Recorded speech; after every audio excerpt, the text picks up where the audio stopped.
Hi everyone, welcome to another edition of the More Than Just Storytellers campaign. You've got me all dressed up today because I'm about to head out for a night out of true crime with Gary Jubilin. But it's not about Gary today, it's about John Clark, who uses his lived experience in peer work and to do amazing things, transforming the way that we meet men for their suicide prevention needs.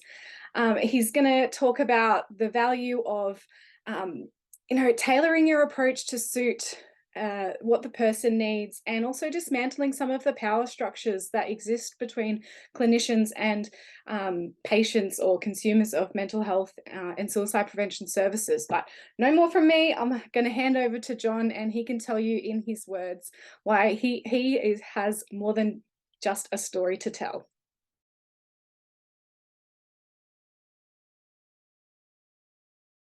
Well, actually, lived experience that's translated into lived expertise is a bit of a superpower. It can be quite magical almost to see really experienced peer workers with lived expertise working with people to help them get unstuck. And I just love it. And I really love talking to people about how they do it. I'm really curious about it. Obviously, I know how I do it. But for most of us, I think, who are experienced in this field, we kind of started doing it before there was really good formal training. So we sort of almost discovered it by accident and sort of honed our skills and almost done it in isolation. There's not a great community of peer support workers where we can talk about our skills, talk about our experiences, talk about what works, what doesn't work, share our expertise. And that's why I love what you're doing, because it links people with lived experience together, and hopefully through a community like this, we can actually learn from each other and continue to develop it. I guess it's kind of like people learning to build houses or something, and every builder builds a house differently. But if you get a building convention together, people are going to go, hey, that's a pretty cool idea. I never thought of doing that. Sort of like that. We all kind of build houses differently, I suppose, and work with people differently. So I'm really interested in this space.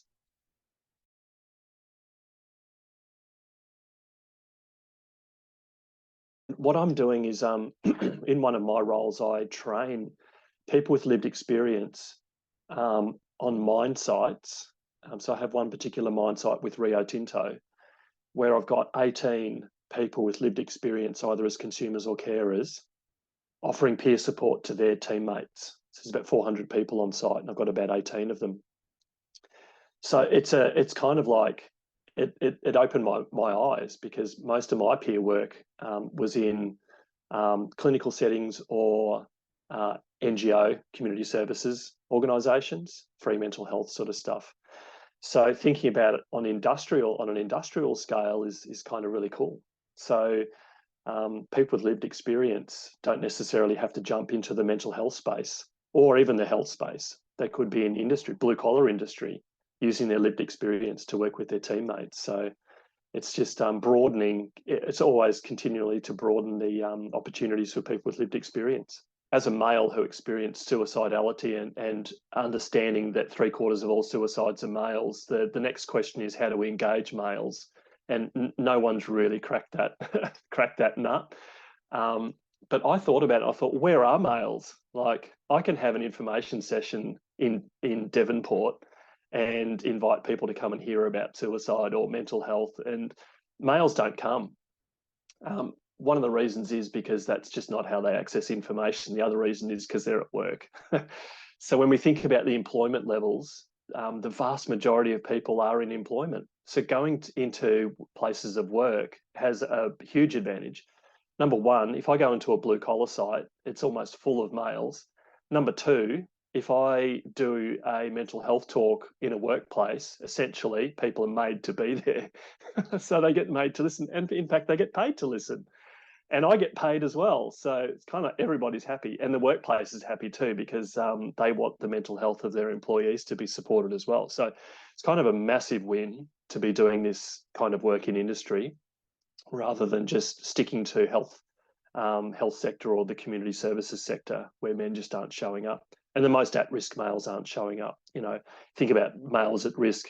The men under 45, it's the number one killer. 45 to 55 is the dominant age group. Those blokes are in work. A lot of those blokes are blue collar. They have limited psychoeducation, poor help-seeking skills, high levels of traditional masculinity, where they won't get help, won't talk, don't talk about emotions. And they live and work in areas which aren't heavily urbanized as well.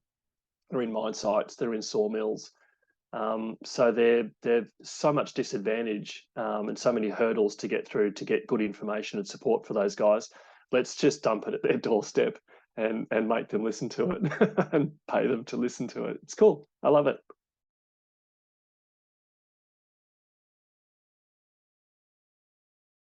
I think that our lived experience gives us insight, and that really informs the kind of questions we ask people. So I really like to get to know people, and I really like to understand people. So people who are in distress, people who are struggling, they've gotten to that point somehow, and they're experiencing their situation in a way that creates suffering for them. So it's really important for me to understand what's going on, because I think unless you can understand what's going on for someone, you're not really in a peer relationship yet. So you're not quite equals, you're not quite on the same page. And so you can't walk together forwards, you can't move forwards with people until you're established side by side. So I can give you an example where I was talking to someone about their suicidality, and I asked them what their plans are. And so sort of started to get into their head around that.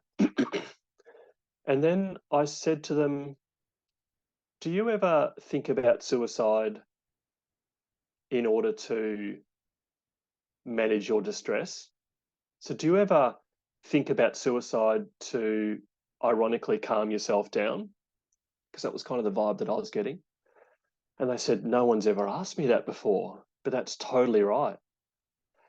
So because I'd done that, I'd sort of fantasized about dying in order to cope with what was happening around me. And so it was just a drifting off. It's not, I would call that maladaptive, a maladaptive strategy. It's effective in the short term, but it doesn't do anything with it doesn't decrease your risk, if you like. It only continues to increase it. But I get that people do it. And because I'd done it, I was able to ask this person that question. It was just an insight that I had that allowed me to gain a better understanding of what someone was doing in terms of their suicidality and how they were kind of using it, if you like, but helped them unhook, I guess, from that as a coping strategy. So what I was able to do in that case was help them understand that you're actually coping, ironically coping with your distress by through suicidality. How about we look at other ways to cope with distress as well, so that that's not your only way to deal with distressing moments in time. So I think lived experience obviously gives us a lot of insight, and that can be really helpful for people to gain insights into what they're doing, how they're thinking, and what's going on for them in a really, really non-judgmental way. So it's a very accepting, gentle way. We're completely neutral. And I think the other advantage with obviously lived experience is the way we position ourselves. So we're not positioning ourselves as experts, we're positioning ourselves as peers. And that deactivates a lot of defenses that people have.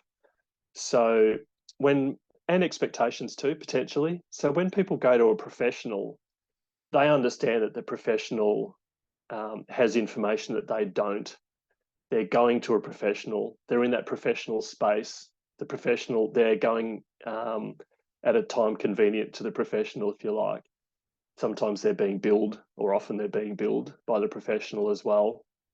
So there's a lot of inequality in that relationship. And there's expectations, obviously, and there's power imbalance too. And with peer support, we can neutralise a lot of those, depending on how we work. Hopefully we don't work like professionals do, or clinicians. I like to think of us as working wherever people feel comfortable being worked with. So whether that's their workplace or whether that's in a cafe, kind of neutral locations, we sort of mix it up and do things differently. It really slips under people's defenses, I think, which is really lovely. And everyone's got defenses. I mean, we're trying to protect ourselves. we don't feel safe when we're vulnerable. So there's a lot of defenses to get past just to be working therapeutically with someone. So yeah, I think as peer workers, the less barriers we throw up to people. You know, even wearing a lanyard or a name tag, things like that can just, it's, I'm a professional, I'm being employed to do this. You're the participant, you're on the receiving end of my work. Um, you know, they're all subtle signals, but the more we can be conscious of that and actively counteract that, I think it's more helpful for people.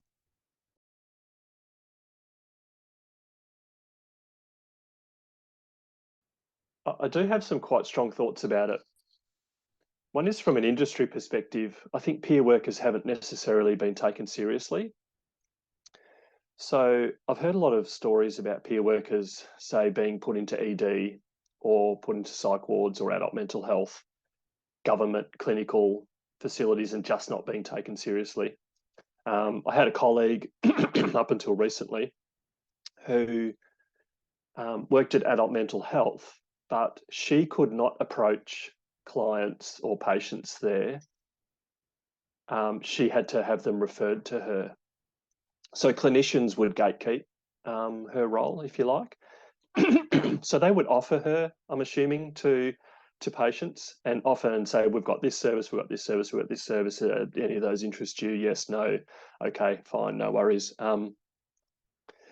But what would be far more powerful, obviously, is if she was in the reception area and she was getting to know people and making teas and coffees for people and developing relationships with people. And if they wanted to engage with her, then it would be up to them based on the fact that they know her.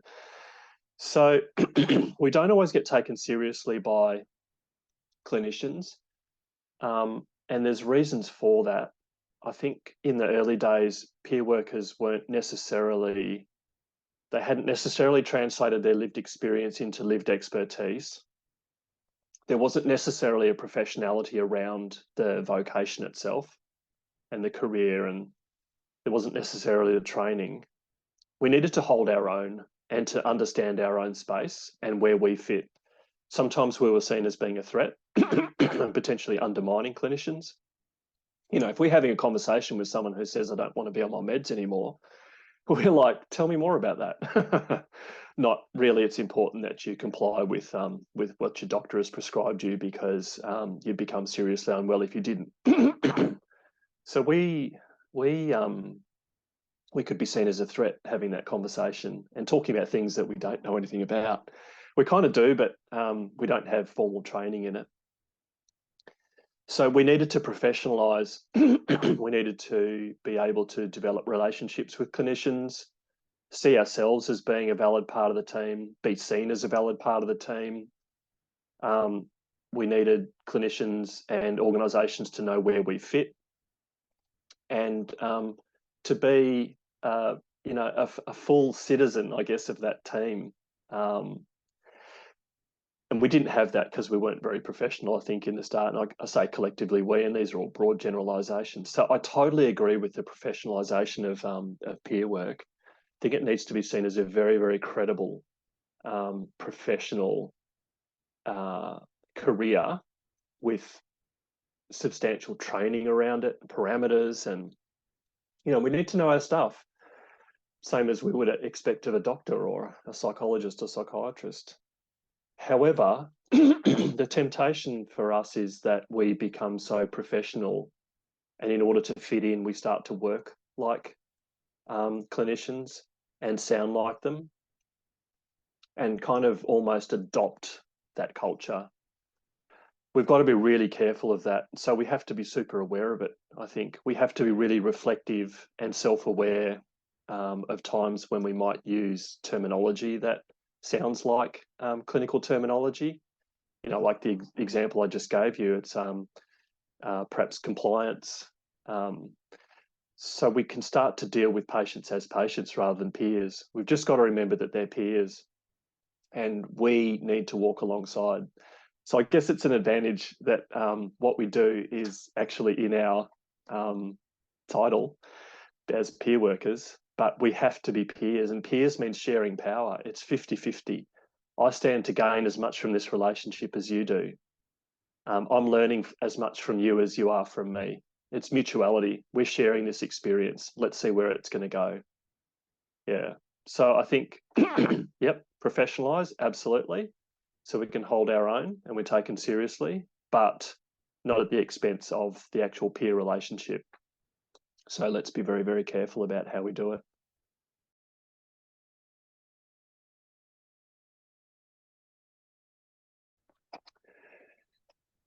I think we need to understand the frameworks that clinicians are working to, because I think if we fail to understand that, we won't know where we fit into that or how to fit in with that. And we've got to fit in. I know some people who have had terrible experiences with psychiatry in particular, hospital admissions, things like that, have absolutely terrible experiences. And they kind of bring that into their peer work. So they're very wary of clinicians and almost anti modern medicine. And that doesn't help. It just doesn't help. You're giving off this vibe that, you know, you're all criminals and you're damaging people and you're hurting people and you're controlling people and you're over medicating people and, you know, keeping people unwell and keeping people on this cycle and that sort of thing. Um, and that's kind of their experience. They're kind of overlaying their values and experiences onto to the whole profession. We can't do that because we need to. It has to be a genuine partnership. I think psychiatry has a place, psychology has a place. I think hospitals, inpatients has a place. And as peer workers, we need them. We need them to treat people appropriately, but they also need us as well. So I think if we can understand each other, it's going to have better outcomes for people being treated. Absolutely. So we need to know how they think. We need to know the medical model that they're working to. We don't need to know everything about, you know, the details, but we just need to understand how they operate, how they think, so that we can get the best out of them, really, and so that we can support people who we're working with, or participants, if you like, to get the best out of them as well. It's a very fine line you walk, because sometimes people don't want to be compliant. And at the end of the day, I would support someone to forego treatment or stop treatment, for example. So I would support that. We would look at pros and cons, and you know, we'd look at what the consequences might be of some of those things. But people have to be allowed to make mistakes. Yeah, so you do walk a very fine line. We want to have good relationships with clinicians, but on the other hand, sometimes they may work with people in ways that might not be helpful for the person at the time. So yeah, it's a tricky one. I think if clinicians can work out what the power of peer support is, they could really tap it.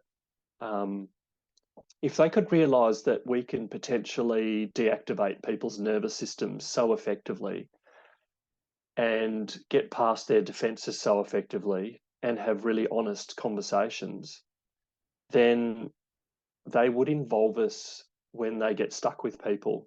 So, you know, I think modern psychiatry nowadays is realising that it is a partnership. I think the days of saying, you know, I'm the expert, I've studied this for, you know, decades, I know what I'm doing.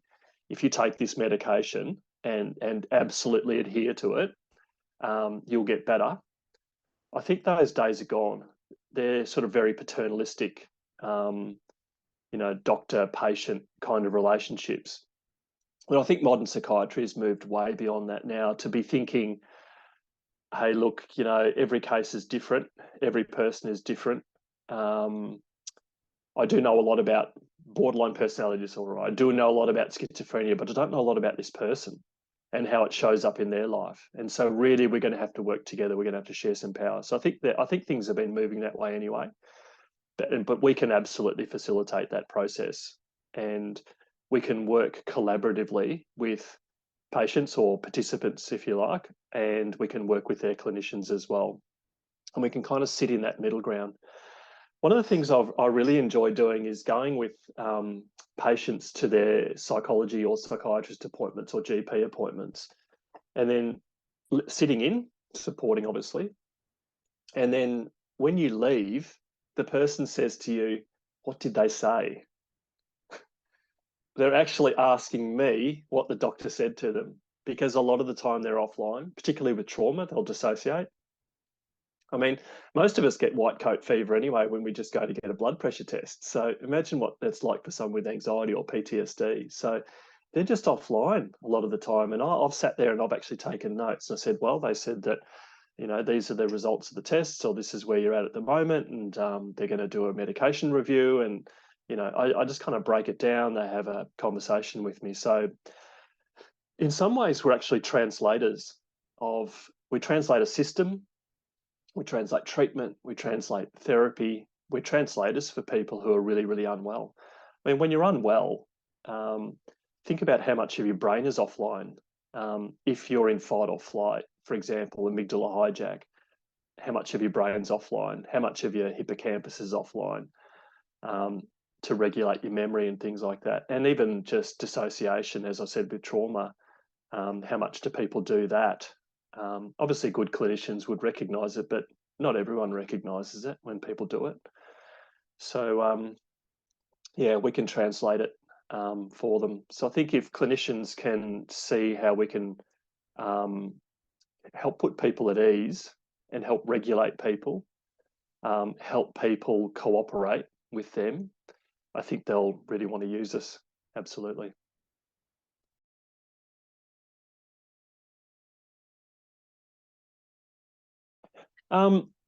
Look, you've probably heard of me search. It's it's people who want to understand their own experiences, and so I think people with lived experience are really curious about their own experiences. I think it's only natural that we try and make meaning of what's happened to us, and the thing that really helps me understand how unwell I was by understanding what happened to my brain and what happens in people's brains in order to become unwell. So thinking about trauma, thinking about the sympathetic nervous system being overactivated, thinking about the adrenal sort of system, anxiety, depression, things that happen, the changes in the brain that happen around that, helps me realize that I wasn't crazy or weak, or that there was anything particularly wrong with me. It was just a very natural response of my brain to the situation that I found myself in. And so I'm really curious about brains. I'm really curious about how they work, and minds as well. So, you know, there's the mind and then there's the brain. So the relationship between those two is quite interesting as well. I mean, I have a tertiary background, I suppose, so I'm a bit of an academic. So I like to look at research. I like to look at neuroscience. I like to look at psychology. So no formal studies, but it's just me search basically. And you know, if you're working with participants as well who have quite unusual behaviour, my premise is that everyone's behaviour makes sense to them on some level.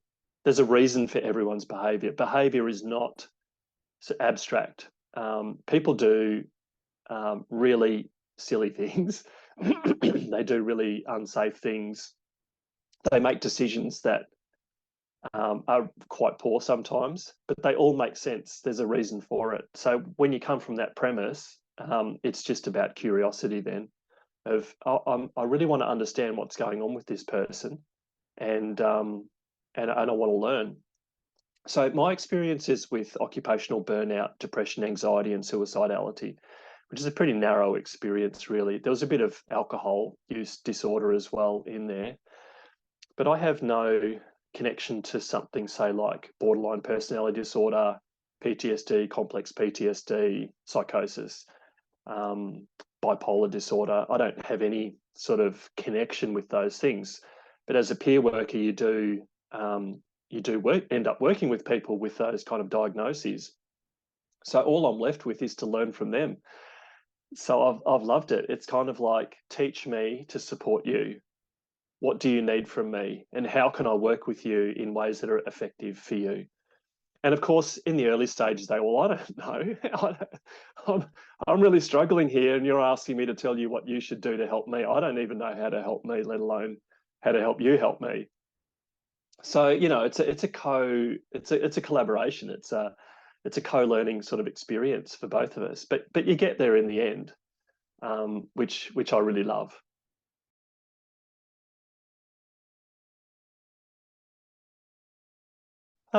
No, I think as peer workers, we also can think about culture change. So yeah, you said, is there any last things? And I said no, but I actually said yes. Culture change. Organisations that you're in, thinking about changing the culture as well, not just the work you do, but changing the culture. The organisations we work in are not always psychologically safe for either ourselves or our participants. They're not necessarily mentally healthy workspaces. They don't necessarily, they might have stigmatizing language still. So it's a maturity model. All of the organisations we're working in are hopefully maturing as organisations are becoming more effective. But think about our practices, think about our behaviours, think about ways we manage people, think about ways we support people, and are they always healthy? I think if it's one thing that people with lived experience have, is a very, very sensitive radar to mentally unhealthy practices, language and behavior. It's like, oh, this is not good. I'm feeling really bad about this. And then trying to find ways to affect culture change, because they're not well, not often systematic things. They're more culture things. So, you know, bullying, harassment, inequity, job demands, lack of support, all of these things just terrify me. So I think in any organisation we have, if we can affect culture change, we're actually making it a healthier place for everyone. Well, there you have it. Thanks so much, John, for your incredible insights into the peer workspace. I hope you, the listener, have enjoyed John's talk as much as I did. That's all for today. We hope to see you at another one of these More Than Just Storyteller videos soon. Take care of yourselves and those around you, and see you later.